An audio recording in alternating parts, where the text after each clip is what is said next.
Folks, welcome back to San Francisco. It's been a long time, but a high time to reconnect with a decorated journalist and amazing writer.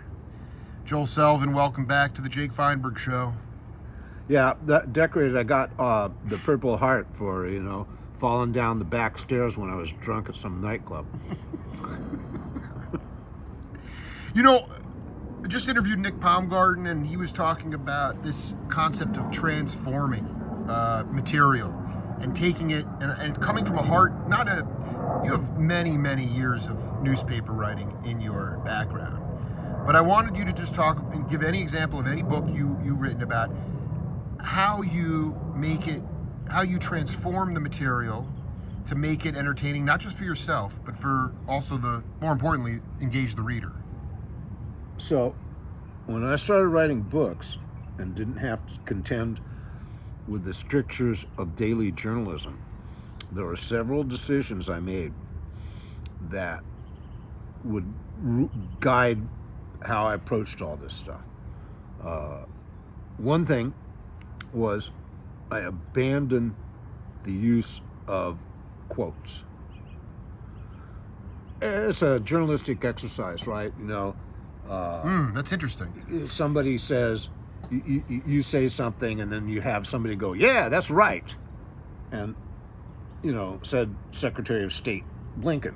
And that's supposed to give you credibility. That's supposed to bolster. To me, it just interferes with the narrative. And that is specific to print, to writing books, right? It disrupts the book narrative, because that would say in the newspaper business, that'd be on the record. Yeah, no, newspaper articles are a different animal. Right, but in the book writing, it breaks up. Yeah. Yeah, I just eschewed that. Now that doesn't mean that people don't talk to each other in my books, but those would be conversation that's been reconstructed, that lives in the present tense. It's not some kind of quote commentary. So I eschewed that completely. Okay, that's one. I abandoned that, and the whole thing then became an issue of storytelling, and how do you tell a story that will keep readers involved in the same way, say, that a mystery writer works. Otherwise, what are you doing here? I mean, we're just collecting facts and assembling accounts. The idea is to make the history come alive in a story so that we can take in the whole metaphorical work that goes on with that. Can you talk, or when you first started that, did you read a lot of mystery writers? I mean, how did you cultivate the storytelling aspect of your, not that you weren't good at it before, but you were eliminating quotes altogether? Yeah, well, detective fiction's a big deal in terms of influencing my literary style, word choice, approach to storytelling, dramatization, that kind of stuff. In the same way that when I was writing newspaper articles, I really took a lot of my leads from sports writers, because they seemed to have a template for coverage that they were confident in. And I felt like I could see a lot of the parallels between what they were doing and what I was doing in the entertainment section. Aside from eschewing the quotes, what else did you do when you became an author or writing books? Well, once you start dealing with 100,000 word manuscripts as opposed to 600 to 1,200 word manuscripts, your perspective on everything changes. You go from designing postage stamps to painting murals, and everything is affected. Your brush strokes are longer, your colors are bolder, you can go into greater detail. You can be more concerned about rhythm. I mean, newspaper article better be like a jackhammer. It better take off from the first sentence and not let up till the end. With a longer narrative, you can actually reflect on things. You can build up scenes. You can create emotional context. There's all kinds of opportunities for expanding your story into other realms. But you don't ever want to lose that thread of the story that you're telling. Is it fair to say that have you had the same editor your whole career as an author? Hell no. I'm curious about maybe an editor you can talk about that sort of, I don't know, gave you some salient advice as it related to going, like, for instance, I know what you're talking about. You go deeper, you can write in more detail. But early on when you were trying to cultivate this, was there somebody that, I don't want to say was a mentor to you, but was a good editor? So I've learned from all the good editors I've worked with. Really, it's such an extraordinary process, and it can be incredibly rewarding. I worked with Charlie Winton on the Burt Burns book, Holly, and the Hollywood Eden book. And Charlie is the owner of Counterpoint Press, as well as an editor. And he has a vast career as a distributor of books, and he's probably edited like 250 books in his career. So Charlie was a very deep teacher. I remember on the Burns book, we had a 5-hour editorial meeting once. Oh. A lot of it took place right here in the backyard. Not with the cabana up though. No, Yeah. we were right at that table there. 5 hours. 5 hours, and the first 90 minutes never budged from the table of contents. And you wouldn't have expected that, right? No. Yeah, so I mean, talk about a postgraduate seminar. Outside the table of contents, what was maybe the thing that you, I don't want to say learned the most from him, but here's the point. How does an editor, in your case, how have editors helped your books come even more into bloom, so to speak? Well, it's another eye. It's another ear. It's somebody who's going to look at this and say, wouldn't it be better if you did this, or and they bring to it the clinical viewpoint, because this isn't their only book, and they didn't write it. But they've edited other books, so they bring that skill into, and a good editor shows you what you've done and how to make it better. And the latest book, the big boogaloo the editor did was he didn't want to start with the introduction. He wanted to start with the characters on stage dancing and singing. And that made perfect sense to me. I've always felt that was like the way to go. But I also felt like I had to encompass a lot of context before you could read my book. And he said, no, we can put this scene in front of that and then just move that in there and it'll all work. And he was right. We got everybody singing and dancing, and then we back up and supply the context, and then the story starts. I'm here for a one-day trip just to see my favorite band, but in truth, they're my peers, and they're not rock stars the way so many of the bands came to life the way when you were writing for the Chronicle. Although you were friendly and amicable with many people.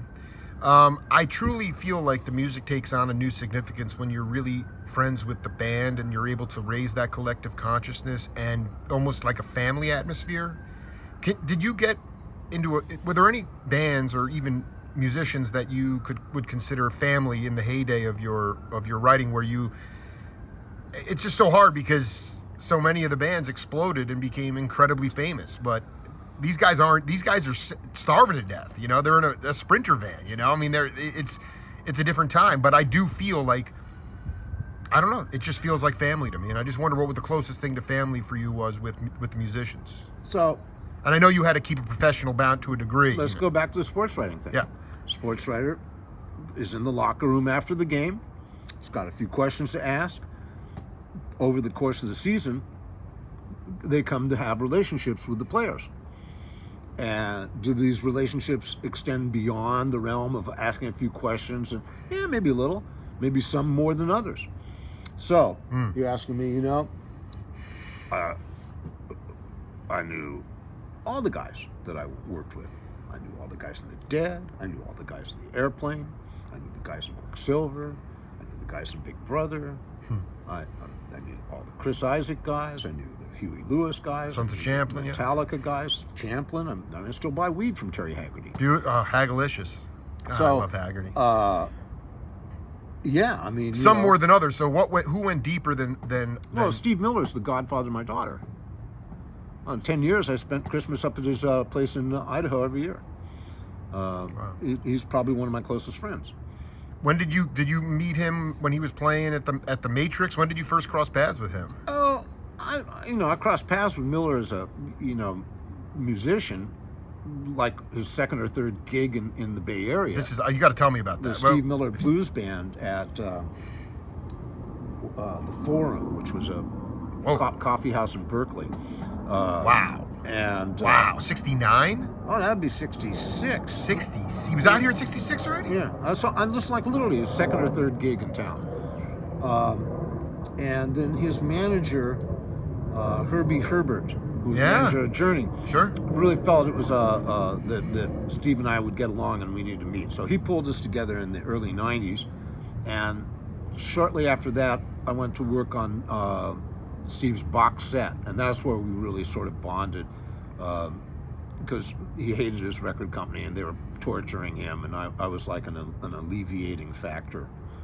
At one night, we used to have these conferences on the phone, and I told Steve, look, those are Capitol Records deadlines. They're not your deadlines. Do this when you want to, because you're only going to get to do this once. You're darn right.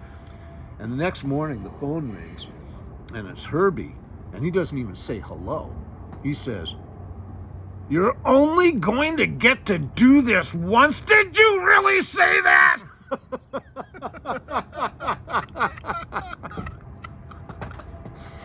So, soon enough, Herbie wasn't the manager any longer, and I still had the account.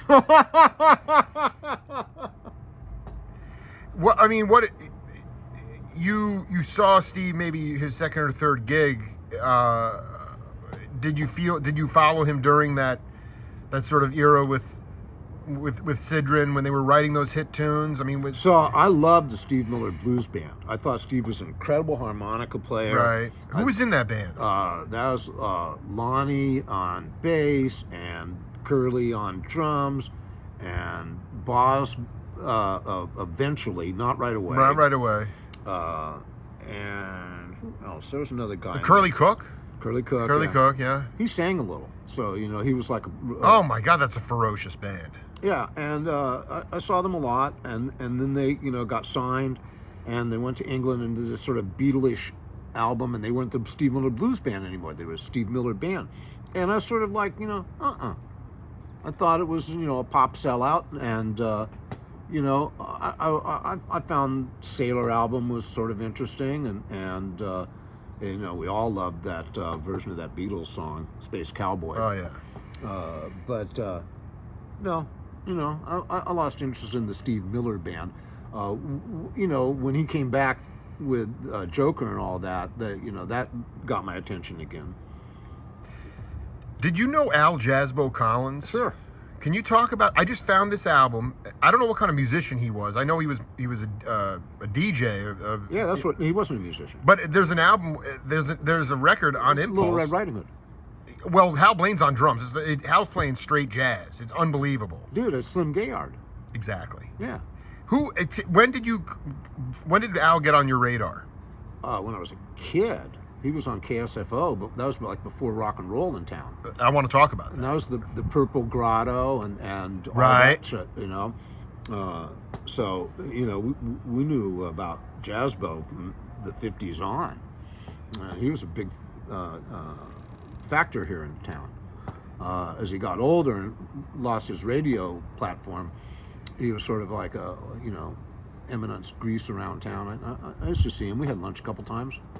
He was a very groovy guy. Yeah, I found that I wasn't sure if he ever actually dabbled in music or not. It was, he just recites fairy tales on that album. Yeah, because that I could not believe. I haven't actually thrown it on the turntable, so maybe it's not, post. Well, there is nothing in Slim Gaillard's career that isn't worth listening to. Absolutely.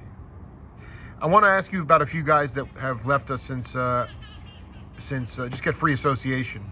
Freddie Roulette. Freddie was around here for a long time. I used to see him in the clubs all the time. He was like the odd pedal steel player from the Chicago blues scene. Right. There was a guy around Oakland named L.C. Good Rockin' Robinson who also played the Hawaiian steel guitar. I've never heard of that cat. He has an album on our Huli, and he recorded in the 40s. But he was a real goofy, one-of-a-kind sort of guy. What about David Lindley? Lindley and I did like sort of that lightning in a bottle, the way you were talking about with Fish and Gordon, 4 different hours of, I still can't believe I pulled it off and weaving it through it just, I can't say, El Rayo X, but Lindley was with Musselwhite and he ran down the stairs of the Avalon, and Freddie Roulette was in this Argyle sweater playing this, lap steel, whatever, and he said he sounded like a shaman. It sounded like a saxophone. But that was Lindley talking. Did you cross paths with Lindley? Saw Kaleidoscope. Oh my God. You did? Yeah, I remember the guitar player from Kaleidoscope. Solomon, who was the cat? Well, Lagos was on drums. Well, the other guy that I got to know was Chris Darrow, who was a great guy. And his roots go all the way back to the very beginnings of rock and roll in Los Angeles. El Monte Legion Stadium and all that. What about Ahmad Jamal? Don't know much about Jamal. I saw that he passed, and he's always been this sort of iconoclastic figure in jazz. What makes Poinciana? What makes him so popular as opposed to like a lot of the other piano players of that era? It passes me over, but I'm not as tuned into jazz as I am other areas of the American music. No, I dig. I think part of it was that.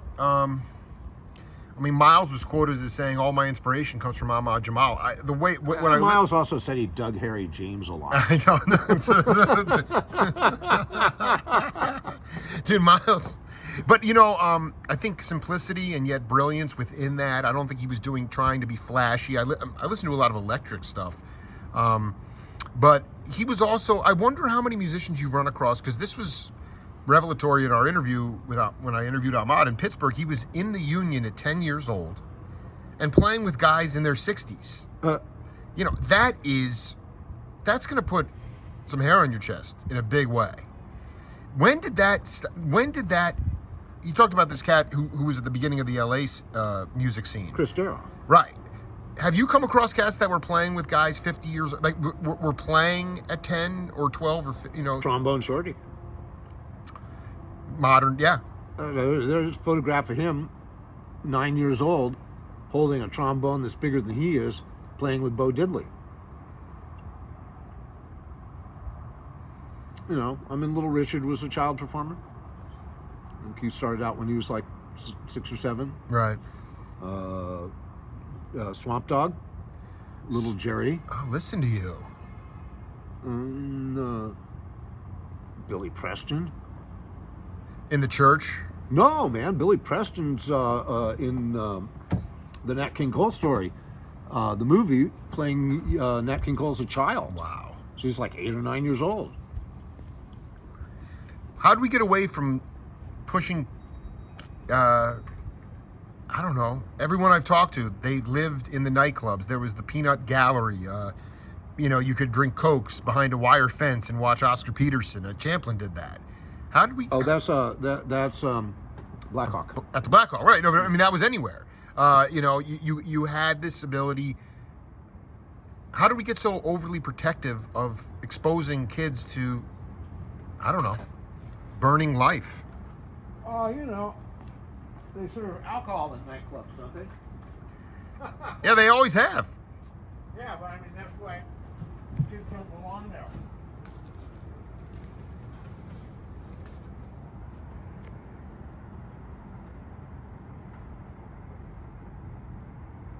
bit of Bohemian Grove.